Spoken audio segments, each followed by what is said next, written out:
Boa noite, igreja. Mais uma vez louvado seja o nome do Senhor, porque você chegou aqui com vida.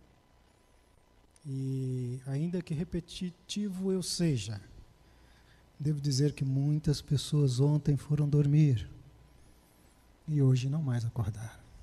Então foi mais um dia de vitória, mais um dia de bênção que Deus te dá, estar com vida aqui. Sabe, nós somos cerca de 7 bilhões de pessoas vivas hoje. E se Jesus não voltar dentre 150 anos, eu estou sendo generoso, eu vos asseguro que terão morrido até lá mais de 7 bilhões de pessoas. Ninguém estará aqui para contar o que se passou. Jesus precisa voltar. E Ele vai voltar. Os sinais estão aí. E eu gostaria de estudar com os senhores hoje um dos temas que nos vem à mente quando se fala sobre a volta de Jesus, que é o tema que se refere às 7 últimas pragas. As 7 últimas pragas. E quando falamos as 7 últimas pragas, já deveríamos estar atentos a este título que damos. Se são 7 últimas, é porque tem que haver primeiras. E há registros da pena inspirada que fala que as gotas da ira de Deus já estão caindo sobre a terra. Gotas, apenas gotas. As 7 últimas, porém, são pragas que cairão sobre a terra de modo que, segundo as Escrituras, será sem mistura de misericórdia. As 7 últimas pragas do Apocalipse.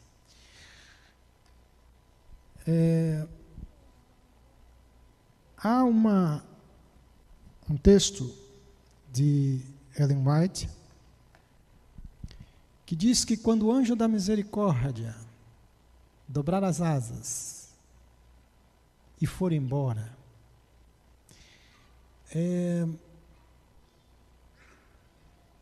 os santos, aliás, Satanás, fará os maus atos que por muito tempo tem desejado realizar. Tormentas, tempestades, guerras, derramamento de sangue, enfim, coisas que ele se deleita. E dessa forma ele vai efetuar a sua colheita. Ele se deleita nestas coisas, é o que diz o texto. Agora imaginem os senhores, quando o anjo da misericórdia dobrar as suas asas. Em outras palavras, quando o espírito repressor, e quando eu me refiro a espírito repressor, eu estou me referindo ao Espírito Santo, que reprime o mal. Quando o Espírito Santo, que reprime o mal, deixar esta terra, Satanás ficará livre para fazer tudo o que tem vontade de fazer, mas não faz, porque Deus, através do Espírito Santo, o reprime. O Espírito Santo vai se retirar, não dos santos, porque a porta da graça já terá se fechado, ele se tirará, portanto, do mundo dos ímpios. Agora imagine os senhores viver num mundo em que o espírito que reprime o mal não mais atua nos filhos da perdição. Hoje já vemos tantas coisas terríveis acontecendo, não? A Bíblia diz que os homens desmaiarão de terror ante a expectativa das coisas que estarão para ocorrer. A mera expectativa, não é que eles estarão contemplando as coisas. Antes delas acontecerem, a expectativa das coisas que estarão para acontecer farão com que homens, segundo as Escrituras, desmaiem de terror. Isso, de uma certa forma, nos assusta, nos assombra. Mas nós não devemos ficar preocupados ou assombrados ou nos angustiar antes que estas coisas ocorram. Contudo, devemos nos preocupar, sim, mas nos preocupar com o hoje, em nos preparar para este momento. Porque se não estivermos em condições, naquele dia, de sermos protegidos, de sermos salvos, é porque negligenciamos o preparo destes dias em que nós estamos vivendo agora. Pois bem, vamos caminhar. Tão completamente serão os homens enganados por ele, por Satanás, continua o texto, que declararão que estas calamidades constituem o resultado da profanação do primeiro dia da semana. Estamos dando sequência àquilo que iniciamos ontem. Dos púlpitos das igrejas populares será ouvida a declaração de que o mundo está sendo punido porque o domingo não é honrado. A questão que estará em pauta será a questão ecológica, porque tempestades, calamidades, coisas aquelas que Satanás tem prazer em produzir, estarão se avolumando cada vez mais. Gotas da ira de Deus já têm ocorrido. Tsunamis, aquecimento, ainda que haja divergência acerca de aquecimento, milhares de pessoas morrem de calor. De calor. A cada ano, cada vez mais. A gente vê tanto falar em morrer de frio, não? Estão morrendo de calor. Gotas. Pandemia. Gotas. E é interessante notar que quando você lê Jesus falando dos sinais que ocorreriam prévios à sua vinda, os evangelistas falam que haveria, sim, guerras, rumores de guerras, terremotos, fome. Mas apenas Lucas registra que haveria epidemias. E Lucas era médico. Até pouco tempo, a epidemia que assustava um pouco aqui no Brasil era a tal da epidemia de dengue. Lembram? Lembram? Parece até uma coisa, né? Por quê? Acabou o dengue? Não, mas o que assustava era a epidemia de dengue. Uma coisa que às vezes a gente não para pensar. O mosquito da dengue é cientificamente chamado de Aedes aegypti. Aedes aegypti. Embora se escrevam Aedes, a pronúncia em latim seria Aedes. Aedes aegypti. E Aedes, em latim, significa praga. E Egito significa o quê? Egito. Como é o nome da epidemia? Irmãos, Deus está quase que nos sacudindo para que a gente entenda o que está acontecendo. E quem colocou o nome na epidemia de praga do Egito? Não fui eu. Não foi um religioso. Os sinais estão aí, gritando. Gritando, meu irmão. Mas a gente parece acostumar com coisa ruim, não? A gente, me refiro ao gênero humano. Então, esse tal de Aedes aegypti, ou praga do Egito, traduzindo para o português, resolveu inovar. O que era febre amarela virou chikungunya. Como a gente não acostumou também, então virou Zika. E eu não quero saber o que vem depois. Mas uma coisa é certa. Lucas, médico, escreveu: haverá epidemias. E eu não vou nem falar da epidemia que está levando, irmãos, milhões de pessoas à sepultura. Milhões, não são milhares. No nosso país, estima-se 600 mil. De qualquer modo, precisamos estar atentos, porque no final vão atribuir aos guardadores de sábado a responsabilidade das calamidades ecológicas, preste atenção, ecológicas, que estarão assolando o mundo.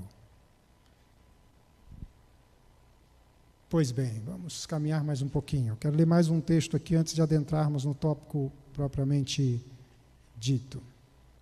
Vi que os 4 anjos segurariam os 4 ventos até que a obra de Jesus estivesse terminada no santuário. Então, viriam as 7 últimas. Se são últimas, é porque tem que haver aquelas que as precedem. Ok? As 7 últimas, porém, às vezes a gente fica alheio a isso. A gente lê, às vezes, a Bíblia de uma forma muito rápida, como se estivéssemos lendo um tabloide de notícias populares. Não é nem um jornal de economia, não, porque esse nos demandaria um esforço a mais. Mas a Bíblia nos indica, e este trecho do Espírito de Profecia, registrado no Eventos Finais, fala de 7 últimas pragas. E a Bíblia diz que estas pragas serão derramadas sem mistura de misericórdia. Pois bem, estas pragas, diz ela, enfureceram os ímpios contra os justos. Pois pensavam que nós havíamos trazido os juízos divinos sobre eles. E que se pudessem livrar a terra de nós, as pragas cessariam. E onde é que estas pragas estão caindo nesta ocasião? Vamos deixar que a Bíblia nos fale e relembrar isso em Apocalipse capítulo 16, se você quiser acompanhar pela Bíblia ou pelas lâminas que serão apresentadas na sequência. O capítulo 16, versículo 1 diz assim: ouvi, vinda do santuário. Veja como que isso tem coerência com o registro anterior. Ela disse que quando Jesus terminar a sua obra no santuário, começa a cair o quê? As pragas. Uma exegese perfeita, porque o Apocalipse está dizendo isso. Eu ouvi, vinda de onde? Do santuário, exatamente onde está sendo feita hoje a obra de Jesus, em que pese muitos ignorarem ou recusarem esta verdade. Diz que vinda do santuário uma voz, uma grande voz, dizendo aos 7 anjos: ide e derramai pela terra as 7 taças da cólera de Deus. Veja que a voz vem do santuário, o indicativo preciso de que isso só vai ocorrer, as 7 últimas pragas, quando Jesus finalizar a sua obra ali. A sequência dos versos, o versículo 2, diz o seguinte: saiu, pois, o primeiro anjo e derramou a sua taça pela terra, e aos homens portadores da marca da besta e adoradores da sua imagem, ou seja, aqueles que têm o domingo como dia sagrado, honrando desta forma o poder humano, de preferência ao poder e autoridade divina, a estes homens sobrevieram úlceras malignas e perniciosas. A primeira das 7 últimas pragas, portanto, trarão, como estas gotas que estão caindo agora, no ano de 2020 e 2021, que são gotas, uma epidemia de úlceras. Úlceras. E essas úlceras, segundo as Escrituras, será resultado da ação de um anjo que derrama a sua taça sobre a terra. E essas úlceras são malignas e perniciosas. Não é uma feridinha qualquer. Afinal de contas, o que está ocorrendo aqui é sem mistura de misericórdia. O que eu quero que os senhores comigo reflitam é o seguinte: essas úlceras, elas são simbólicas ou literais? Literais, muito bem, são literais. A Bíblia aqui não está fazendo alusões escatológicas, simbólicas, mas literais. Vamos caminhar. Diz o texto: derramou o segundo a sua taça no mar, e este se tornou em sangue como de morto. E morreu todo o ser vivente que havia no mar. Preste atenção que a Bíblia fala sangue como de morto, porque o sangue de vivo produz vida. E ele dá como consequência natural desta praga a morte daquilo que habita o mar. Para a gente saber, via de regra, entre outros critérios, se isso é literal ou simbólico, nós temos que verificar se há algum paralelo estrutural, como é chamado em teologia. Ou seja, existe alguma outra parte da Bíblia em que isso tenha ocorrido de forma literal? Uma leitura no livro de Êxodo nos mostra que no Egito houve transformação de água em sangue, não? Ali mesmo também vimos que houve pragas de tumores. Ok? Dito isso, percebam que a Bíblia fala da praga e algumas vezes da consequência. Outras horas ela fala só da praga e algumas vezes ela vai fazer um comentário sobre o que está acontecendo. Mas fiquem atentos para que nós possamos compreender de forma mais precisa o conteúdo das Escrituras no capítulo 16, porque isso muito nos diz respeito. O versículo 4, portanto, diz o seguinte: derramou o terceiro a sua taça nos rios e nas fontes das águas, e se tornaram em sangue. Ponto final. Percebe? Sem comentários, sem nenhum indicativo de consequência, apenas indicativo da praga. E é interessante porque na praga anterior, quando o segundo anjo derrama a sua taça, esta afeta as águas, e tais se transformam em sangue como de morto. Ocorre que o terceiro anjo derrama a sua taça e o mesmo ocorre. As águas se transformam em sangue. Contudo, a diferença está no fato de que o terceiro anjo derrama a sua taça sobre águas potáveis, água dos rios. As gotas que já estão caindo, cada vez mais nos mostram que não somente o Brasil, e o Brasil não deveria ter esse tipo de coisa, mas várias partes do mundo estão passando por crises hídricas.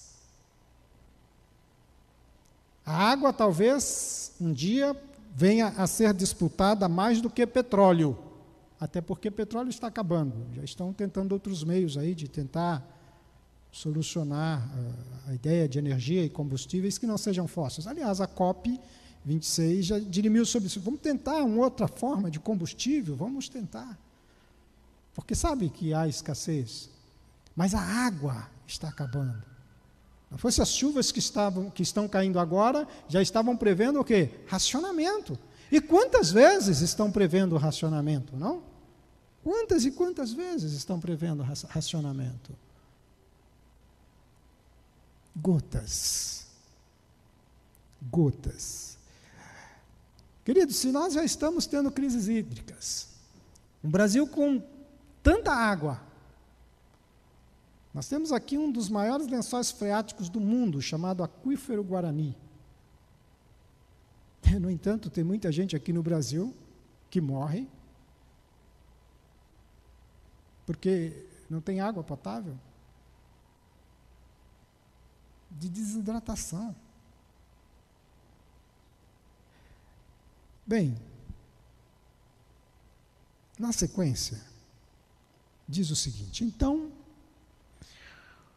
ouviu o anjo das águas. Percebe que duas pragas sobre as águas e uma ênfase sobre o assunto, porém essa ênfase vem agora não em forma de praga, mas de comentário.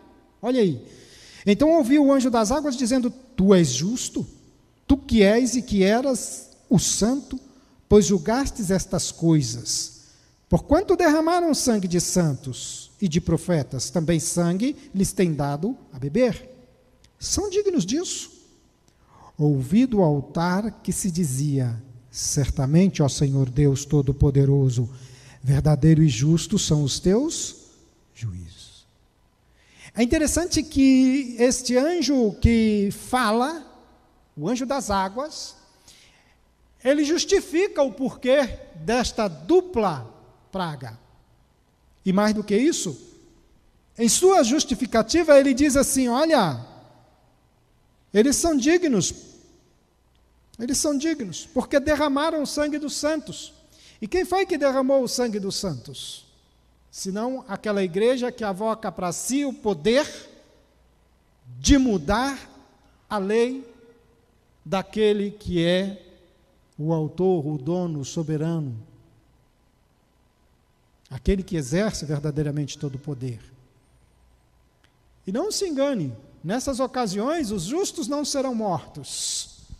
Já não há mais espaço para que os justos sejam mortos, estarão passando por uma grande angústia. A referência do anjo, porém, aliás, sim, a referência dele, portanto, se relaciona com o que ocorreu no passado. Muito bem. Ele informa e ratifica que os juízos de Deus que estão caindo são justos e verdadeiros. E este era só o terceiro. Caminhando um pouco mais, nos versículos 8 e 9, temos o seguinte: o quarto anjo derramou a sua taça sobre o sol, e foi-lhe dado queimar os homens com fogo. Agora um comentário. A praga já foi dita no versículo 8. Agora ele faz um comentário no verso 9. Os senhores vão entender por que eu estou especificando a maneira em que o anjo propõe aí os acontecimentos. Mas no comentário do verso 9 ele diz: com efeito, os homens se queimaram com intenso calor e blasfemaram o nome de Deus, que tem autoridade. Veja que a autoridade de Deus é invocada aqui sobre estes flagelos, e não se arrependeram para lhe dar glória. É como se a Bíblia estivesse dizendo assim: olha, apesar de Deus estar vindicando sua autoridade, isso não terá efeito para produzir arrependimento. E por que não terá efeito para produzir arrependimento? Porque aquele que nos convence do pecado, da justiça e do juízo, dobrou suas asas e se foi. Ninguém mais se arrepende. Não há mais lugar para contrição, para arrependimento, senão para blasfemar, para irar-se e para falar contra o soberano de toda a terra. Mas veja que o quarto anjo fala que a taça de Deus foi derramada sobre o sol. Cada vez mais calor. A despeito dos argumentos políticos, científicos e econômicos de uns interesseiros, isto é uma realidade inegável. A gente percebe que parece que o calor, ou pelo menos a sensação térmica, está uma coisa cada vez mais insuportável. Tem aumentado o índice de câncer de pele, chamado sarcoma de Kaposi, que decorre exatamente, inclusive, da irradiação dos raios ultravioletas. Então, quando a Bíblia fala que haverá uma praga que vai fazer com que o sol aqueça, duas coisas para a gente entender: o que tem ocorrido hoje são gotas, o que virá será sem mistura de misericórdia. Agora, temos que ser prudentes. Eu já vi muitas pessoas, e às vezes ouvimos alguns falarem: o sol vai se aquecer 7 vezes mais. Meu irmão, 7 vezes mais é muita coisa. Mas a Bíblia fala. Não, a Bíblia não fala. Fala, eu já li. Não, não fala. A Bíblia vai fazer referência ao sol com o número 7 vezes, quando ela faz alusão ao novo céu e à nova terra. E ali ela diz que o brilho do sol será 7 vezes mais como o sol do meio-dia em toda a sua força. Mas ele está falando da glória da cidade eterna. Aí, tudo isso já foi. Aí já estamos no lar da eterna felicidade, entende? Então nós temos que ler a Bíblia de uma forma mais atenta, para que a gente não atropele, para que a gente não comprometa a cadeia profética, às vezes, ao afirmar nossas convicções. Mas que o sol se aquecerá, a ponto de fazer com que os homens, segundo o anjo, se queimem com intenso calor. 7 vezes mais não se queimariam, torrariam. Imagina, por exemplo, 40 graus, em alguns lugares, vezes 7. Não dá. Bom, de qualquer maneira, vai ser um calor que vai fazer com que os homens blasfemem, com que os homens não reconheçam, com que os homens fiquem cada vez mais irados.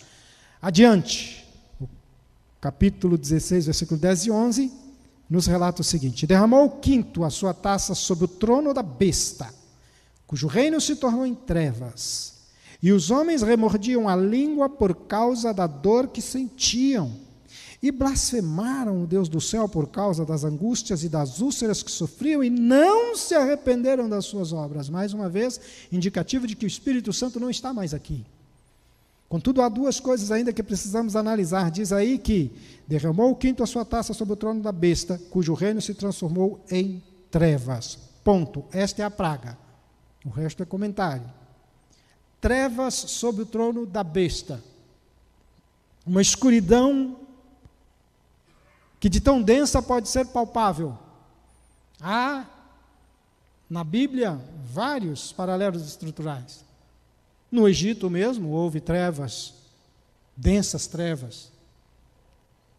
E não só ali. Quando Jesus estava pendido no Calvário, houve trevas, densas trevas. E não era eclipse. Portanto, aqui agora, a Bíblia, como um sinal do desagrado de Deus, diz que essas trevas estarão onde? Exatamente no lugar daquele que avoca para si uma autoridade que não tem. Por isso que a Bíblia agora, ao explicar, ao fazer um comentário sobre esta quinta praga, ela diz: o reino se tornou em trevas, ou seja, o seu poder, a sua autoridade, não é nada quando o Deus da autoridade se manifesta. E aí ele diz que os homens, é interessante esse comentário sequenciado, ele diz que os homens remordiam a língua por causa da dor que sentiam e blasfemavam o Deus do céu por causa das angústias e das úlceras que sofriam. Ou seja, a primeira praga está ainda fazendo efeito. As úlceras que sofriam, remordiam a língua, escuridão e trevas, não tem água para beber, não tem para onde ir. Não há o que fazer. E onde estará o povo de Deus neste momento? Como estarão eles? A promessa da Bíblia é clara. Quanto a mim, quanto a você, se preparados estivermos, o seu pão e a sua água serão certos. Amém? Mas eu vou repetir. É o seu pão e a sua água. Pode continuar. Não é a carne, não é o hambúrguer, não é o refrigerante, não é o doce, não é o excesso. É a quantidade suficiente para te manter. Mas como teremos pão e água se nem água tem e bom, não podemos comprar nem vender? É aí que Deus se manifesta. É aí que Deus se manifesta. Estaremos vivendo numa angústia terrível.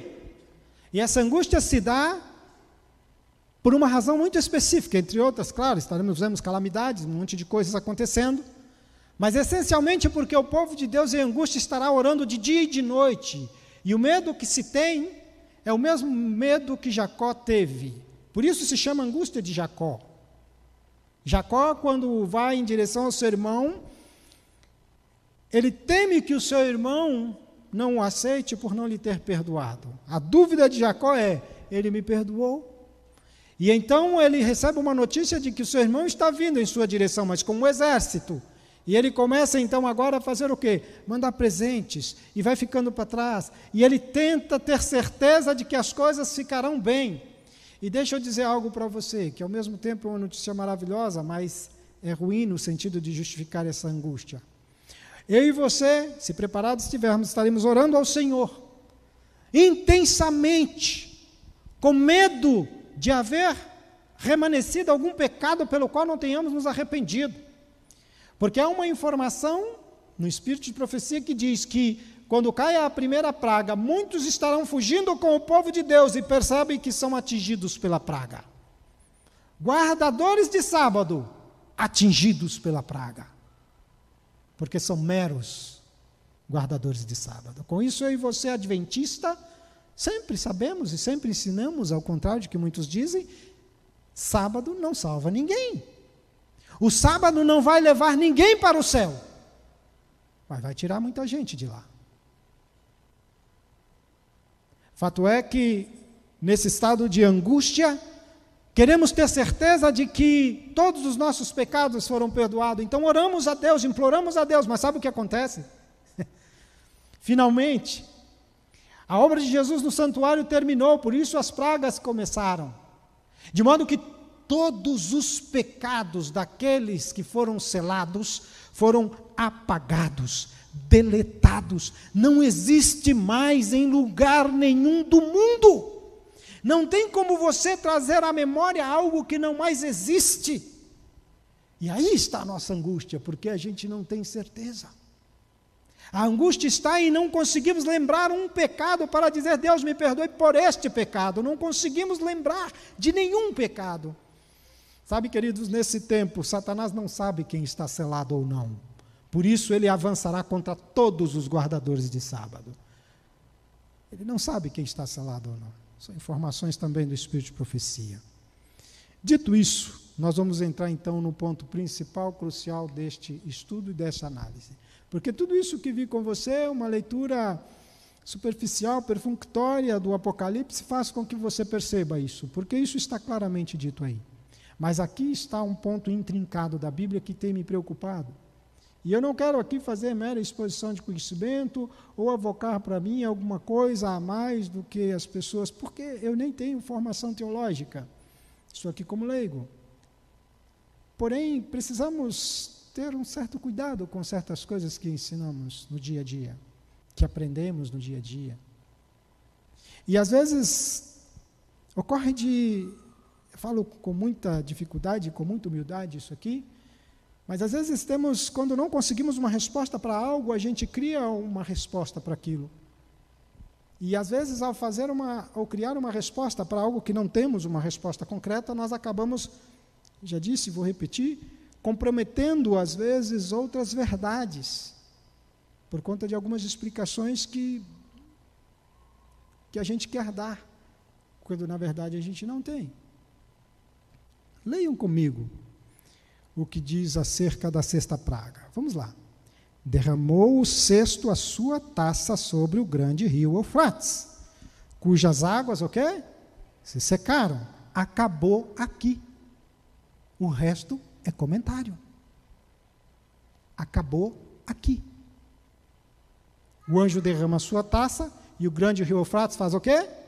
Secou. As nossas dificuldades começam porque a gente quer ler o restante do texto para explicar o que o anjo acabou de fazer. Não há explicação. Ele está dizendo apenas a finalidade. Veja, se secaram para que se preparasse o caminho dos reis que vem do lado do nascimento do sol. E aqui começam as dificuldades porque a gente começa a querer explicar quem é esse rei. E na sequência do texto, veja, até antes da gente, explicar, na sequência do texto, a gente tem, deixa eu ver ali, sim, a sequência do texto aí está, diz o quê? Então vi, o versículo 13 e 14, saí da boca do dragão, isso mesmo? Da boca da besta e da boca do falso profeta, 3 espíritos imundos semelhantes a rãs, porque eles são espíritos de demônio, operadores de sinais, e se dirigem aos reis do mundo inteiro com o fim de ajuntá-los para a peleja do grande dia do Deus Todo-Poderoso. O verso seguinte diz: e eis que venho como ladrão, bem-aventurado aquele que vigia e guarda as suas vestes, para que não ande nu, e não se veja a sua vergonha. Então os ajuntaram no lugar que em hebraico se chama Armagedon. Tudo isso é comentário. Eu não posso tentar dizer o que é a sexta praga baseada num comentário. A sexta praga é o quê? Secamento do rio Eufrates. Ponto. E por que todas as pragas são literais e esta é simbólica? Sendo que o anjo está dizendo que derramou sobre o rio Eufrates e ele se secou. E mais do que isso, existe algum paralelo estrutural na Bíblia de rio que se seca? Eu vou dizer pelo menos 3. Mar Vermelho. E 2 incidências sobre o Rio Jordão. Elias está passando, está para ser arrebatado, e de repente o Rio Jordão se abre e passa ele e Eliseu a seco. Agora Elias se foi embora, Elias não está mais aqui. Fica com Eliseu apenas a capa de Elias. Ele, um tanto quanto indignado, quando vai atravessar, porque não tem mais ali o seu mestre consigo, ele bate a capa no Rio Jordão e diz a Bíblia que se abriu e ele passou a seco.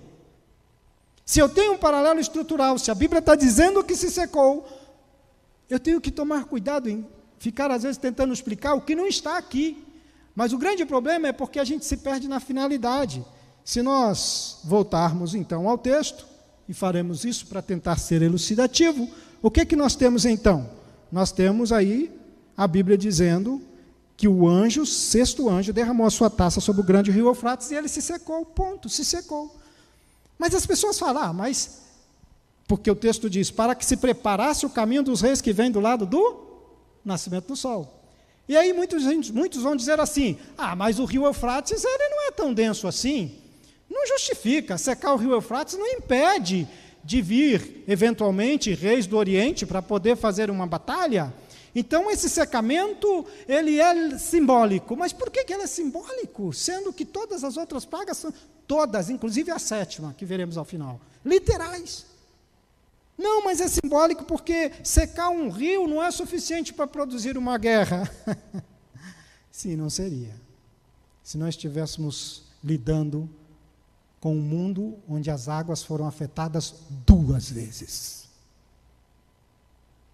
Se não estivéssemos lidando com um mundo em que a escassez hídrica já é um fato notório e antigo.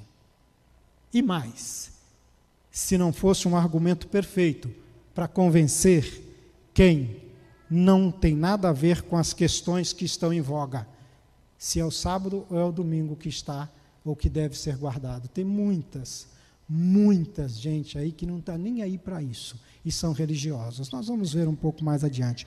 Por hora eu quero que os irmãos entendam o seguinte, o anjo fala que o rio seca e fala a finalidade, é para que se prepare o caminho para os reis que vêm do lado do nascimento do sol, ou seja, do Oriente. E muitos vão dizer, não, esse rei que vem do lado do nascimento do sol é Jesus, está no plural, reis.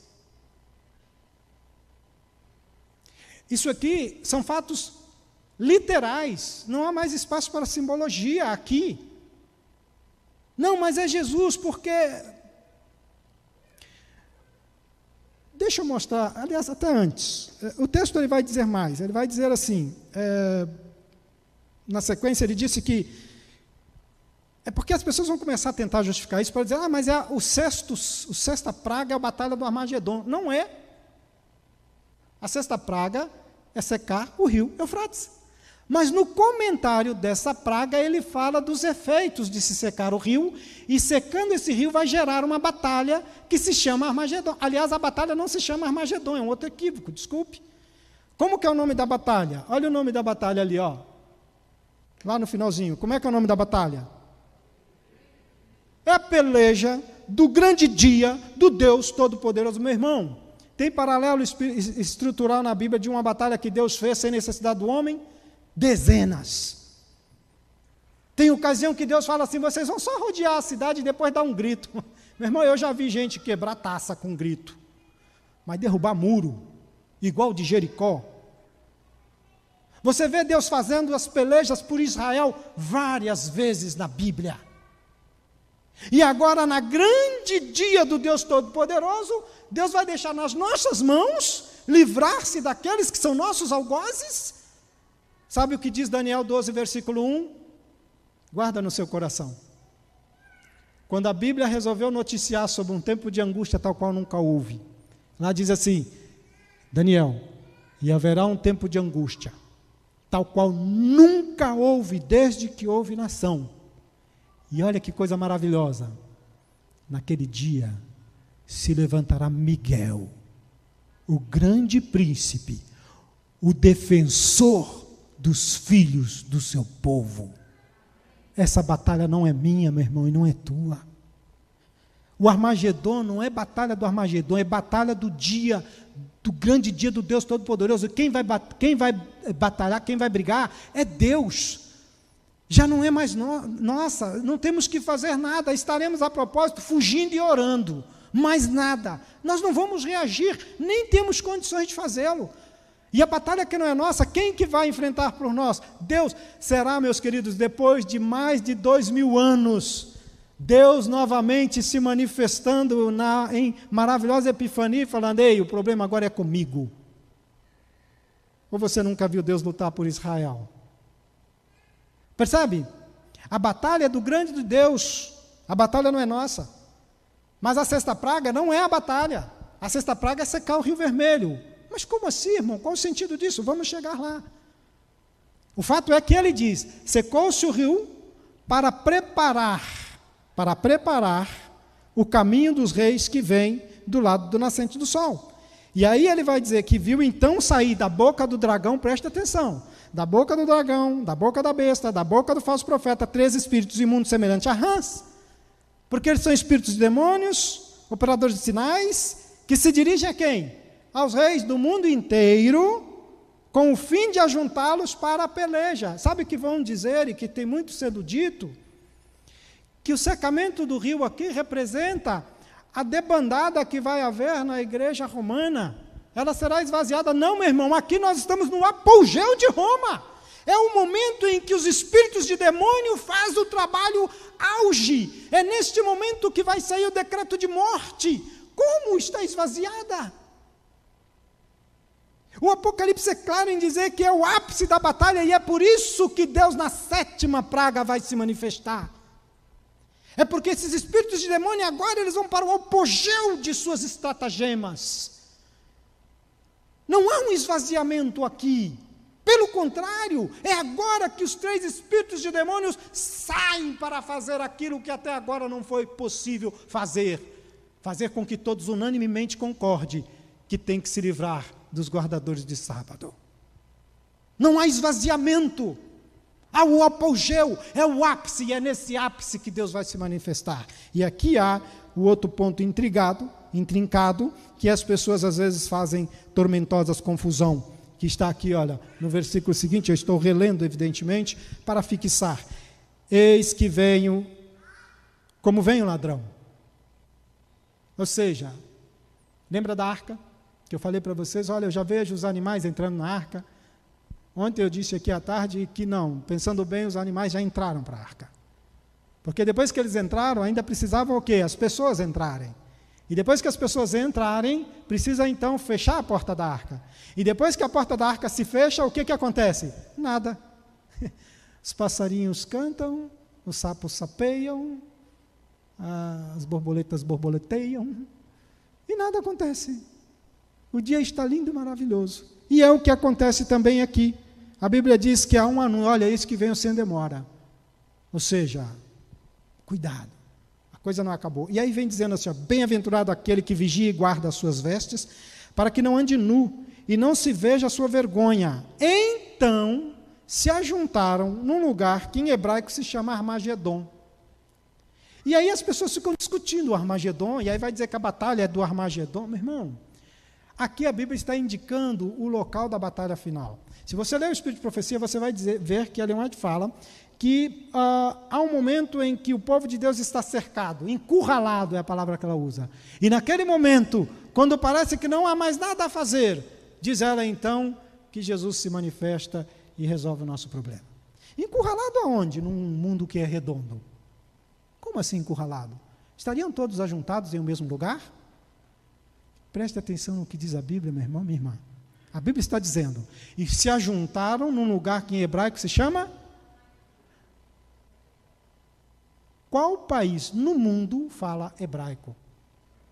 Fora Israel, nenhum. Apenas em Israel se fala hebraico. Qual o lugar no mundo onde há a maior densidade de guardadores de sábado? Israel. Mesmo aqueles que não aceitam Yeshua como Hamashia, Israel fecha suas portas no sábado, o comércio está fechado. Turistas passam um aperto lá, às vezes, por não conhecerem como funcionam as regras. E você acha que Satanás vai, então, intensificar seu ataque onde? Sendo que os guardadores de sábado são o seu principal alvo e ele não sabe quem está salvo e quem não está. Entende o que o Apocalipse está dizendo, meu irmão? Haverá um local, batalha é assim. A guerra do Golfo, ok, mas o campo de batalha é onde? A guerra é do Afeganistão, mas onde que é que nós vamos batalhar? Tem que ter um campo de batalha, só que a batalha agora é na terra. É todos contra todos. É o mundo contra o povo de Deus. Então Deus agora, mas essa batalha é minha. Eu pelejarei. E tem que ter um lugar. Irmão, você está querendo dizer que é uma batalha de verdade que vai acontecer lá? Não se precipite. A batalha é de verdade. Mas quem vai lutar é Deus. Meus queridos, não teremos tempo para discutir isso aqui, lamentavelmente, mas haverá um decreto de morte no final, exatamente aí quando tem a quinta praga. Esse decreto de morte autorizará qualquer um matar qualquer um guardador de sábado sem pena. Ocorre que na legislação, um fenômeno que a gente chama de vacatio legis. O que é vacatio legis? Eu promulgo uma lei hoje e ela tem um prazo para entrar em vigor.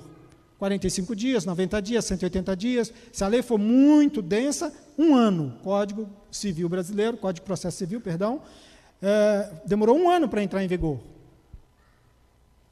Agora, um decreto de morte, que vai ter um efeito mundial, porque os países já terão assinado o tratado. Quem esteve aqui ontem à tarde entende o que eu estou falando agora. E o Brasil já é signatário de um tratado que está em vigor, já há 12 anos. Mas então, quando sair um decreto que obriga a todos, no mundo inteiro, e autoriza as pessoas a matarem, haverá uma concentração maior de guardadores de sábado onde? Em Israel, notoriamente. Mas agora eu te pergunto uma coisa, vamos lá, vamos caminhar para você entender melhor essa questão. Olha só o mapa. A Bíblia fala que o anjo fez o rio secar para preparar o caminho dos reis que vêm do lado do nascimento do sol. O lado do nascimento do sol, nesse mapa que os senhores estão vendo, está no lado oposto à minha pessoa aqui. É o leste. Queridos, presta atenção nos países que estão daquele lado. Afeganistão, Cazaquistão, Paquistão, Índia. Presta atenção nisso. Nós estamos falando de uma linguagem literal, só que nós não estamos acostumados a estudar isso assim. Agora, para facilitar um pouquinho, para você me entender melhor, o cristianismo, ele representa apenas, olha, e não está atualizado não, tá? Isso aqui eu preparei esse material há um tempo e eu estava, enfim, com alguns receios de falar acerca disso, porque a gente tem que ter uma certa prudência, mas já tem mais de 2 anos que esse material está preparado, então essa tabela não está atualizada, mas a proporção é essa mesma. O cristianismo, temos hoje cerca de 2,2 bilhões de adeptos. Hoje é mais, tá? Não está atualizada. Presta atenção, 2,2 bilhões no planeta cristãos, católicos, adventistas, batistas, etc. Agora, veja a partir daí, a segunda maior religião, qual que é? O Islã. O Islã está onde, meu irmão? Concentrado onde? No lado do nascimento do sol. Afeganistão, Cazaquistão, Paquistão, Turcomenistão. O Islã é a segunda maior grupo religioso no mundo. E a batalha, ela é o quê? Ela é religiosa ou ela é política? Ela é religiosa, eminentemente, em que pese ter argumentos políticos, ecológicos e sociológicos. Mas é uma batalha espiritual religiosa, eminentemente. E o Islã está lá, pertinho dos cristãos. Os cristãos representam, portanto, vamos dizer aí, 1/3, considerando esses números, levando em consideração 6 bilhões de pessoas no mundo. Hoje já somos muito mais. O Islã tem, portanto, pertinho ali, juntamente com os cristãos. Só que, do lado do nascimento do sol, nós temos também o que é a Índia. Qual é a religião da Índia? O hindu. Ali está 900 milhões, mas já são mais de 1 bilhão de hindus. E nós sabemos disso. Isso não é novidade para ninguém. O professor Delso, né, geógrafo, Pode confirmar isso depois para vocês. Não é, professor? É só para fazer ele passar vergonha mesmo, gente. A quarta religião tradicional da China, cerca de 400 milhões. Budismo, 376. Onde estão essas religiões, meus irmãos? Do lado do nascimento do sol. Eu fiz questão de colocar ali shintoísmo, sikhismo, judaísmo, por quê? Para mostrar que as demais, elas estão a mesma quantidade que o adventismo. O adventismo hoje cerca de 20 milhões. Ou seja, o que eu quero dizer é o seguinte, que as religiões, aliás, o mundo oriental, o que prevalece lá são pessoas que não querem nem saber dos problemas dos ocidentais. Eles não querem nem saber se o domingo é dia do Senhor, isso não diz respeito a eles. Aliás, isso é uma grande bobagem que os cristãos e europeus inventaram. Isso é coisa do Ocidente. O Islã vai dizer para você que um dia sagrado é a sexta. Já o budismo, o shintoísmo, imagina agora, vamos lá, vem comigo, vamos lá, vamos viajar no tempo. Como que o cristianismo vai convencer o Islã de entrar nessa batalha para destruir guardador de sábado? E aí, meu irmão? Com qual argumento? Ele vai dizer, mas eu não tenho nada a ver com isso. Isso é de vocês lá. Isso é de vocês que estão do outro lado. Eu queria falar muita coisa sobre essa divisão de Oriente e Ocidente, tá? Ali, por exemplo, né, a linha de Greenwich e coisas dessa natureza. Mas o que principalmente define Oriente e Ocidente é a questão religiosa. Social e religiosa. Se você traçar uma linha, você vai ver que tem alguns países que ficam um pouquinho lá, um pouquinho cá, mas social e religiosamente, você pode dizer Oriente e Ocidente, cristandade e religiões outras não cristandade, e elas não vão discutir dia sagrado, não estão nem aí para isso. Agora preste atenção numa coisa, meu irmão. Olhe bem para mim aqui.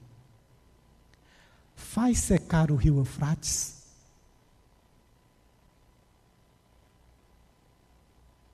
Agora chega para o Islã e fala assim, eu estou dizendo para vocês que essa praga vai acabar com o mundo? Se a gente não acabar com eles, o mundo vai acabar. Fala isso para os hindus que têm o rio como sagrado. Fala isso para os budistas que têm um respeito muito grande pela natureza.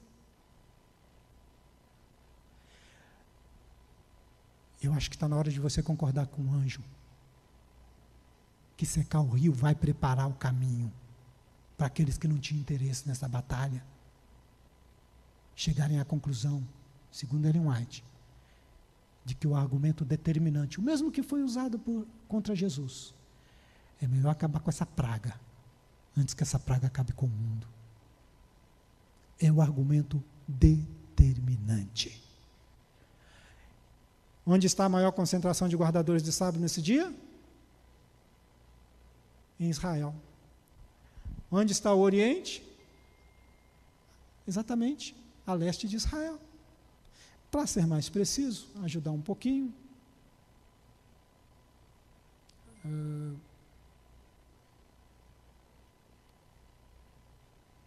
Olha lá no mapa. Eu tenho aqui, olha, Israel. E tracei uma linha aqui.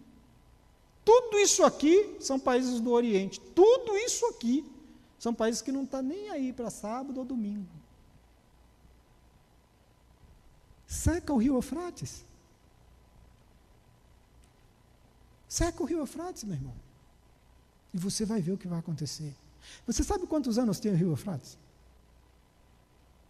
Quando você lê o Gênesis, a Bíblia fala assim, e tinha 3 rios, um deles era o Eufrates. O homem não tinha nem caído ainda, a Bíblia já está dizendo, rio Eufrates, saindo do Éden. Esse rio banha aquela região ali. E aí não importa se ele é pequeno ou se ele é grande, se você secar aquele rio, meu irmão, aí fica fácil convencer qualquer um de que essas pragas é culpa de guardadores de sábado. Esqueci de falar, nesse momento terá um tal de, muitos nomes são dados a ele, entre outros Maitreya. Ele vai estar andando por aí fazendo milagres, curando pessoas, e ele vai dizer assim, pois é, eu mudei o sábado para o domingo, mas eles não entendem isso. Satanás estará personificando a Cristo neste momento, fazendo milagres, simulando ressurreição de mortos. Porque ele não tem poder de dar a vida, ele não tem. Mas tem poder de simular isso de uma forma muito maravilhosa. Diz a Bíblia que ele estará fazendo...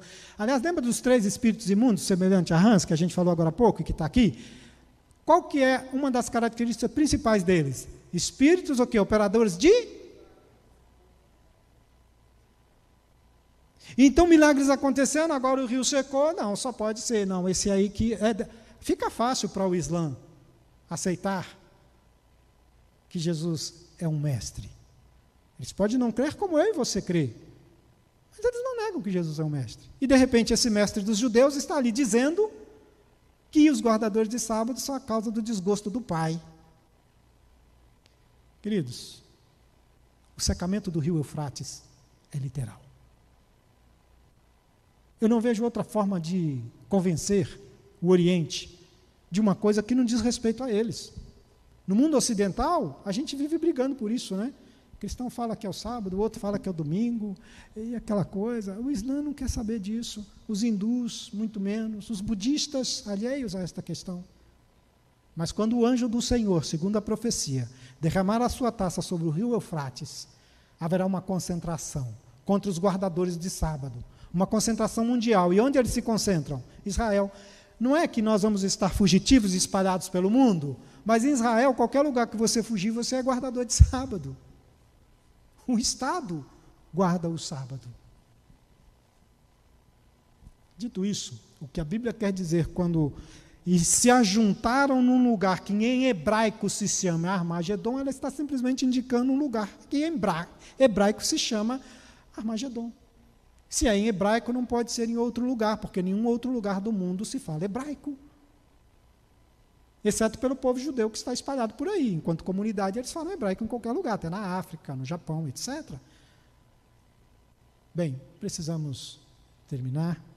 E então, eu finalizo com a sétima das 7 últimas pragas. E do texto sagrado nós lemos o seguinte: então derramou o 7º anjo a sua taça pelo ar, e saiu grande voz do santuário, do lado do trono, dizendo, veja, sai da onde a voz? Novamente do santuário, só que do lado do trono, e ele diz, feito está. E sobrevieram relâmpagos, vozes e trovões, ocorreu um grande terremoto como nunca houve, desde que há gente sobre a terra. Tal foi o terremoto, forte e grande. E continua o texto, e a grande cidade se dividiu em 3 partes, e caíram as cidades das nações, e lembrou-se Deus da grande Babilônia para dar-lhe o cálice do vinho do furor de sua ira. Todas as ilhas fugiram e os montes não foram achados. Também desabou do céu sobre os homens grandes saraivadas com pedras que pesavam cerca de 1 talento, e por causa do flagelo da chuva de pedras, os homens blasfemaram de Deus, porquanto o seu flagelo foi sobremodo grande. Só mais 2 observações. A primeira, eu já vi gente dizer que aí no final vai cair umas pedras de gelo de 25 quilos. O sol queimando vai cair gelo? São saraivadas. O sol queimando e caindo saraivadas, tal qual Sodoma e Gomorra que foi incendiada. Um terremoto gigantesco. Todas as 6 pragas anteriores, elas não são universais. E aqui uma outra confusão. Por quê? Porque a 7ª praga é universal. E aí a gente fica confuso. É universal ou não é universal? Se fosse universal, não sobraria ninguém. Elas são pontuais, mas a 7ª é universal. Ora, meu irmão, a 7ª é a mais terrível, é universal, então também não vai sobrar ninguém. Aí é que está. Quando o Senhor se levantar, diz a Bíblia, que eles clamarão aos montes e rochedos, cair sobre nós, esconder-nos da face daquele que se assenta no trono. Em outra parte vai dizer, eles procurarão a morte, mas a morte é o quê? Fugirá deles. Esse é o momento da batalha do Deus grande, todo-poderoso. Ninguém morre, nem os ímpios. Pelo menos não enquanto verem serem arrebatados aqueles que foram fiéis e seguiram ao Senhor e receberam de Deus aquilo que teriam para receber.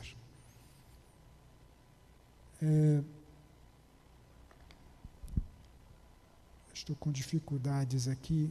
eu vou me deslocar um pouquinho, peço licença aos senhores, queria ler esse último texto. Deus não consentiria que os ímpios destruíssem aqueles que estavam esperando pela sua transladação. Veja, é Deus agindo. E que se não encurvariam ao decreto da besta, nem receberiam o seu sinal. Vi que se fosse permitido aos ímpios matar os santos, Satanás e todo o seu exército maléfico e todos os que odeiam a Deus ficariam satisfeitos. E que triunfo seria para a majestade satânica ter poder na última luta finalizadora sobre os que por tanto tempo haviam esperado ver aquele a quem amaram. Aqueles que haviam zombado da ideia de os santos ascenderem para o céu, serão testemunhas do cuidado de Deus para com seu povo e contemplarão o seu glorioso livramento. É por isso que Daniel disse que naquele dia se levantará Miguel, o defensor dos filhos do seu povo.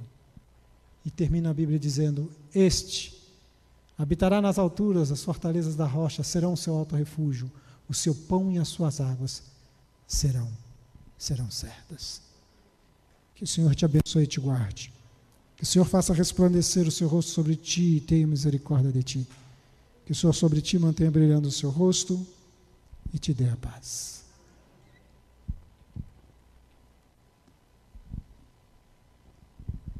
Vamos finalizar, o nosso culto. Vamos ficar em pé, cantar juntos o hino 128.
Fogem da destruição. O Rei vem vindo, o Rei vem vindo, a trombeta está soando, os temidos a chamar. O Rei vem vindo, o Rei vem vindo, aleluia. Ele vem me buscar.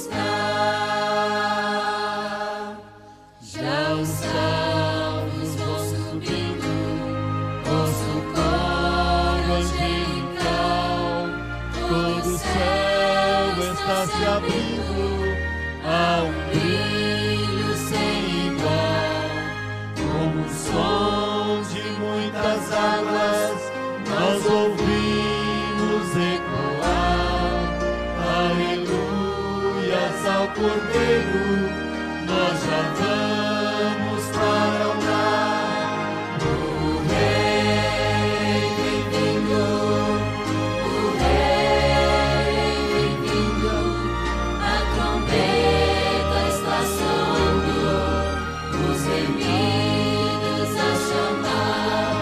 O Rei vem vindo, o Rei vem vindo, aleluia, Ele vem me buscar.